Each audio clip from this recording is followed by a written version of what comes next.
The restroom of the cafe was a modest space, hidden away behind a narrow corridor faintly scented with coffee and cleaning products.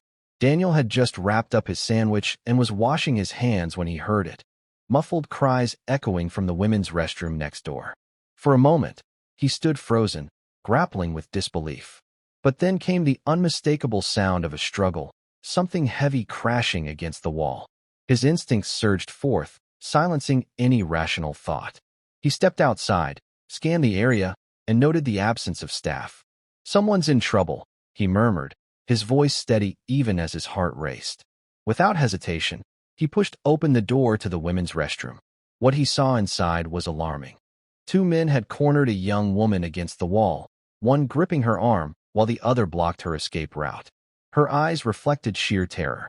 Without a word, Daniel sprang into action, swift and deliberate. "Let her go," he commanded, his voice low yet firm. The taller man turned, a sneer playing on his lips. "Stay out of this, old man." That was their first error.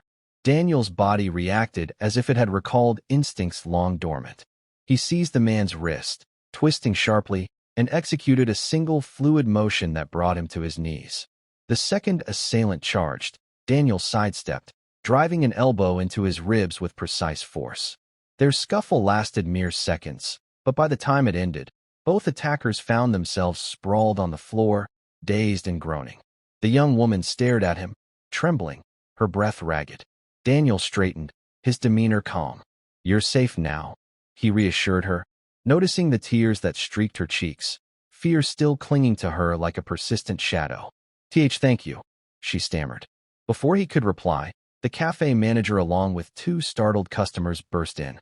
They halted, frozen in shock at the sight before them. Two men laid out on the tiles, a trembling woman, and Daniel, quietly standing guard beside her. "What transpired here?" the manager breathed, eyes wide in shock. Daniel surveyed the scene, his gaze shifting from the men on the ground to the woman standing there. They were attacking her. One of the men, struggling for breath, managed to gasp. He's insane. He just appeared out of nowhere." Daniel's voice was steady, slicing through the chaos. "You might want to hold your tongue before you dig yourself deeper." Moments later, police officers flooded in. Emma, the woman, held on to her composure as she recounted her story. Daniel remained close by, noting the tremor in her hands as she spoke. He had witnessed fear before, far more gripping than what unfolded in a cafe restroom. As an officer recorded his information, a younger cop's eyebrow lifted. "Navy?" he inquired, studying Daniel's identification. Daniel affirmed with a nod. "Retired 5 years back." That revelation shifted the atmosphere. The officers exchanged glances, their demeanor transforming from wary to respectful.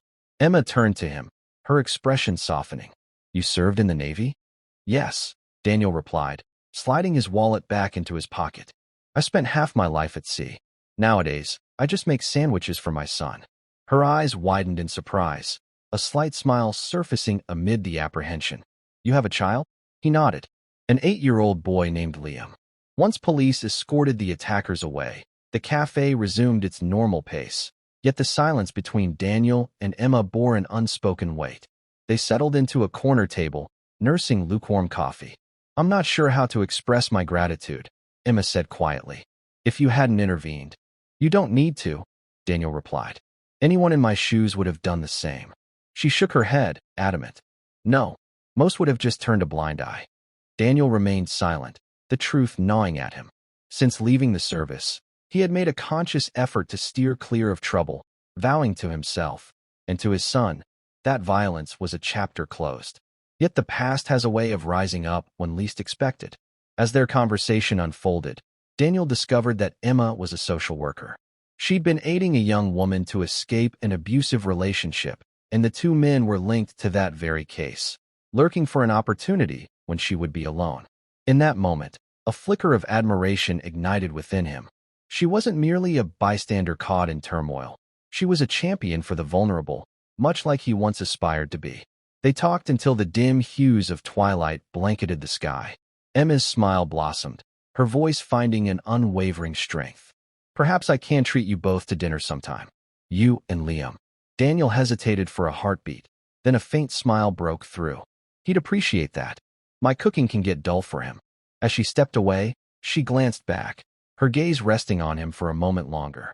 I believe you're the kind of man who saves others, even when it's unintentional. Daniel watched her melt into the bustling crowd, her words nesting deep within him. For the first time in what felt like ages, he no longer felt like a man haunted by his past. Instead, he felt a flicker of hope, a rekindled belief in his capacity for goodness. Later that night, as he tucked Liam into bed, his son's sleepy eyes sought his. "Dad, you seem happy. Did something good happen today?" Daniel smiled softly, running his fingers through his son's hair. "Yes, my boy. Something good indeed." Liam yawned widely. "Did you save someone again?" Daniel paused for a moment, a quiet chuckle breaking the serene evening. "Maybe I just helped someone to rise again." When darkness enveloped the room, he lingered by the window, tuning in to the gentle murmur of the city outside.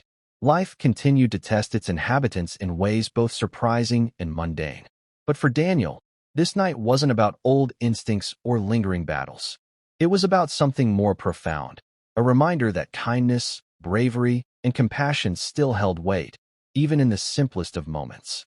As he gazed into the night, Daniel realized something undeniable. While he may have left the Navy behind, the protector within him had never truly retired.